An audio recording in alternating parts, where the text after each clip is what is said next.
of the coolest things, the most entertaining things that's happened in my lifetime, socially, man, is this pop out event, right? I'm from California. I don't know if I mentioned that. I don't know, whatever. By the time I started making videos, I think I was in Illinois or something like that. Um, I'm now in Atlanta, Georgia. Pop out show was Wednesday. Boom. I noticed a few little nuances, and I'm watching back some of Kendrick's performance right now, and I want to point something out that some reactors have pointed out. Maybe they're not from LA, so some of it doesn't make sense. They're just nuances, so some of these nuances don't make sense if you've never experienced the nuance, right? So it's not something that's in your psyche. So there's two things about Kendrick, besides his outfit, whatever, all those other nuances, right? He kept putting his hand in his hoodie pocket. Now, could be wrong, could be right.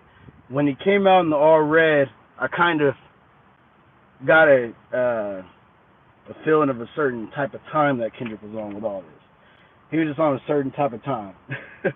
For him to rep like that at this event, and for this to be what it ended up being, which I think was a surprise to a lot of us, the unification of both sides, all sides really, just the nuance of him reaching, having his hand in his hoodie pocket a lot throughout his time performing on stage in general. But mostly while he was performing, you would see that he would have his hand tucked slightly inside of his hoodie. Some people on the reaction channels were even saying, like, dang, does he got something? He might actually have something in there. So sometimes you walk in the streets, that's usually where somebody might tuck a weapon, right? Boom. Now, Kendrick has been very symbolic since I've been listening to him. I started listening to him about 2010. He has certain nuances. Like most rappers, they speak about their rhymes being like ammo, right? Like a 16 bar verse is like a 16 in a clip, right? So some of these rappers they'll like to make a comparison of gunplay and wordplay, or their pen game and stick game, you know. So that's one of the nuances. I feel like, I don't know, it could be right, could be wrong, but yeah, him having his hand tucked inside of his sweater, it was kind of, I think that was symbolic of like what type of time he was on, and he might have something in, but what he has is what's coming out of his mouth. He's not gonna pull nothing out of his sweater. He's pulling it out of his lyrics, right? So boom, that's one nuance. Second nuance was his Air Maxes, or his Nike Shocks that he had on. Kind of the trend, the culture, the lifestyle, whatever. How I wear my shoes unlaced. Most people wear them unlaced, whatever. A lot of people wear them unlaced, not everybody, but every now and again you see people that tie their shoes just like they're meant to be tied, right? So Kendrick's got on boot cut jeans or straight cut loose jeans, and he's got on his Shocks, his running shoes, or his game shoes, or his athletic shoes, right? Tied up to the top, just like regular, not loose or nothing like that. Now, that's just a certain type of time that it just reminds me of two things that my brother, like I said, we're from California, not from Los Angeles area though. My mom's from LA, went to Compton High, all that good stuff. I'm not sure if she graduated Compton Community College. Yeah, Compton Community College. So we were there often and all that good stuff. But my oldest brother, I got three older brothers. My oldest brother, he's about a little over 40 now. He lives in Torrance. You guys are familiar with the Los Angeles area. You may be familiar with Torrance. One day we were walking. This was years ago. This when I was probably just getting out of high school. He taught me a subtle lesson. I don't know if he meant it as a lesson or what. He didn't say any words pertaining to this lesson in this particular lesson. Lesson one concerning two things that I mentioned Kendrick. Remember, hand in his sweater and shoes being tied, right? Walking down the street in Torrance. Once again, we're not from there. I'm from the Central Valley, Hanford, California. But look, we were walking down the street to the 7-Eleven, probably about 10-minute walk up the street, literally. And you get to the store, it's right across the street. And you just walk across the street, and now you're at 7-Eleven. Okay, so we were walking there one day. We got about half a mile up the street. My brother turns around. He noticed that my shoes were. At the time, I was wearing like kind of a full outfit. I had some jeans, sweatshirt, and some shell toe Adidas, and they were unlaced. They were unlaced.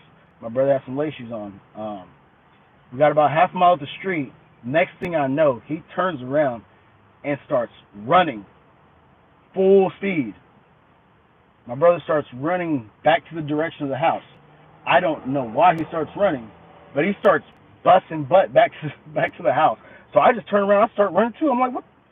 Boom! I'm just running. But one thing, my shoes were untied. My shoes were untied. My brother's he's gaining so much ground on me, it's ridiculous. I'm noticing that I'm left behind. I'm like, yo, if something was wrong, I may not be able to get up out of the situation, right? If a dog was chasing us, if somebody was coming down the street aiming something at us, I may not have been able to get out of that situation. We got back to the house. He's already there beating me. He said, oh, man, I had to use the toilet so bad. I had some coffee earlier, and that stuff's going right through me. And I was just, like, looking at him, and then I just noticed, I was like, damn, I was so far behind, man. Like, what if something happened? And I noticed my shoes was unlaced, and I'm like, maybe he was trying to teach me something. Maybe he was trying to teach me something about being in Los Angeles. So maybe he was trying to teach me something just about being aware. I don't know. Second thing, hand tuck. This one he did tell me verbatim. Like, not verbatim, but he actually put words to this situation. The hand tucked in the pocket, he always told me, like, hey, man, you're walking around, you got your hand in your pocket. Somebody might think that you have something. Somebody might think that you're holding something inside of your pocket, and you could be seen as a threat. So those are just two little things that always just stuck with me, and I noticed that Kendrick was, I think, purposely doing that to show those subtle nuances about, one, what type of time he was on, and two, just about where he's from. I think those two nuances about him holding his hand in his pocket at certain times, especially when he was about to start a new song, or he was posting up like he was about to, or when another beat was about to drop. When he would post up, you would see he had his hand tucked in his pocket a little bit, and I'm like, okay, I know what that's about. He's in his all red too. I know what type of time he's on. I actually said this because I wasn't really following the beat for real, and I'm a late reactor. I don't do reactions on the spot. I try to respond as opposed to react in life, just generally. And shoot, when I heard Euphoria is kind of when I really started tuning in. I guess right around when Kendrick started to respond is when I started to tune in. And my cousin, like I said, I'm over in ATL now, and my cousin, he's also here from Birmingham, my dad's side of the family. And he was telling me so much about it. He was like, yeah, man, you heard this Drake shot he's throwing at Kendrick? Not shot. He's throwing it's the whole diss song. And I'm like, no, I ain't heard it. So he plays in push-ups. And I'm like, oh, shit, okay, boom. I'm like, this is aimed at Kendrick? Like, okay. Then they started pointing out the parts about the, being short and all that stuff. And I'm like, oh, okay. He's throwing shots at Kendrick. And my cousin, he's like, man, yo, it's looking bad for Kendrick. This is looking bad. Like, I don't know. It's looking bad for Kendrick right now because, he's put out 2 songs and Kendrick hasn't said anything. Kendrick hasn't said a word. And I'm like, word? I'm like, okay, boom. So I kind of peep how Kendrick and them move. Like, they're kind of like how I am. They're not reactors. They're responders. They're the type to respond to something as opposed to just react off feelings and emotion. And so I kind of had a feeling that that's what they do. Like, he probably ain't going to respond immediately. He's definitely not going to respond when Drake tells him to or when somebody else tells him to. Or he's definitely not going to do that. So I'm not really, that's kind of what I expect from them. But I definitely did expect him to respond. Anyway, so when I heard Euphoria, I started to tune into it, and I heard how he started it kind of slow, and I was like, oh, this is about to get bad because I know that voice of Kendrick when he's talking about, like, when he's talking kind of calm, soft, and kind of really thinking about the words that he chooses to use. or when he's already put thought into the words that he's choosing to use, right? And I'm like, yeah, this is gonna get ugly. This is gonna get bad, man, and it definitely got bad in different ways than I would expect it. Matter, you know, none of the least, or when it was all said and done, you know, it was definitely something that um, hip hop hadn't seen in a long time. Just two dudes really battling it out. But this one had this whole thing had so many different significant nuances about it. And I'm gonna just go ahead and kind of extend this video a little bit since I got a little bit of time. I'm probably not. I don't do a whole lot of videos, so it's probably gonna be the only time I do it. Uh, Kendrick and Drake have been going at it for a while, and a lot of people have noticed it. A lot of more people than I've realized have really realized it.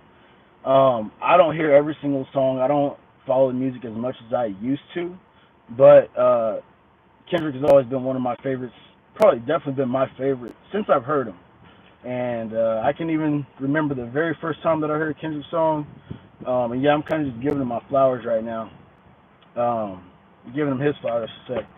First time I heard a Kendrick track, it was called "Ignorance is Bliss," right? This same brother that I was telling you guys about, my oldest brother, he did a little bit of work around the music industry, and he, he'll get word of different artists, newer artists, what's going around in the street and stuff. He, like I said, he was in LA at this point in time from the Central Valley area. So he showed me a song. I remember it was my senior high school football game, my senior day game, right? So this is the last home game usually.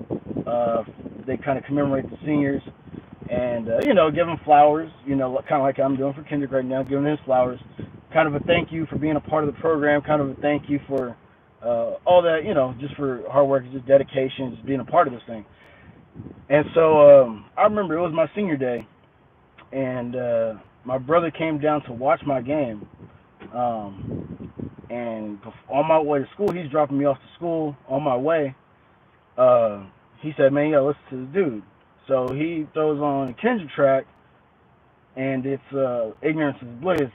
The song just and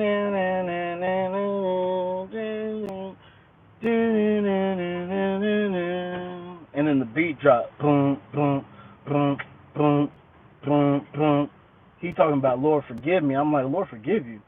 Kill him where he's standing, stand over him, shake his hand and jump back in the minivan, double back to the block and blam. I ain't backing down from nothing. I'm gonna back him down with like Shaq with his black 223 in my hand. He started spazzing on this track, and I'm like, I just thought to myself, like, I was speechless. I was speechless when I first heard Kendrick Lamar. When I first heard Ignorance is Bliss, when I first heard that bass drop on Ignorance is Bliss, and once I first heard those first couple bars, like, my whole perspective about hip-hop had just changed. My whole perspective about what lyrics mean, what they're supposed to mean, how impactful the whole thing is, it just changed. It actually changed my life. It really did. Kendrick Lamar's music, black hip in general, but mostly Kendrick Lamar's music has influenced my worldview. It's really shaped the way that I see politics. It's shaped the way that I see social issues. It's shaped the way that I judge people. It's shaped the way that I perceive people's judgment against me. Right?